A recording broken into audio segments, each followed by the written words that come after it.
Big pass பேச்சே கேட்காத கமருதீனும் பார்வதியும் விக்ரம் பேச்சை மட்டும் கேட்டுவாங்களா என்ன? அவனை சொல்லி நிறுத்துங்களேன்டா. அவன் நிறுத்துற அந்த லூசுக்கு மட்டும் வந்துட்டே இருக்கான் வர நிறுத்துற அவனை.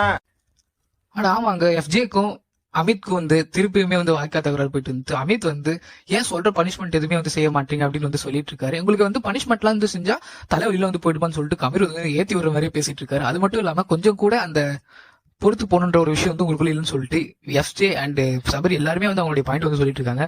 சாட்டர்டே எபிசோட் எப்படி இருக்கும் நீங்க மறக்காம சொல்லுங்க. நம்ம பிரஜன் வெளில போனது ஃபேர் அண்ட் ஃபேரானு மறக்காம கமெண்ட் பண்ணுங்க. ஏதாவது கேட்டா இல்ல என்னால பண்ண முடியாது தான் சொல்றாங்க. உங்களுக்கு சுத்தமா குற்ற உணர்ச்சில ஒண்ணும் கிடையாது. நீ சொன்ன தண்டனை நான் பண்ணி தான இருக்கோம். ஏறி என்ன நீங்க சொன்னீங்க தான் தண்டனை ஏத்தியாச்சு. அப்பனா ஏத்தி தான பண்ணனும். ஒரு டீம் தான. மண்டே நீங்க இத கேட்டிருந்தீங்கன்னா சூப்பர். இந்த பிரிவினை பார்த்து அவங்க பிரச்சனை பண்ணா நான் ஒண்ணு பண்ணிட்டேன். சின்சியாரிட்டி நீங்க பிக் பாஸ் ப்ரூவ் பண்றீங்க. எனக்கு இல்ல அது செய்யறது கஷ்டமா தான். எல்லா தலைவலி போய்டுமா. அட்லீஸ்ட் அவங்களோட கோவம். ஏதாவது வேலை பண்ணா உடனே கோவம் வந்துரும். நான்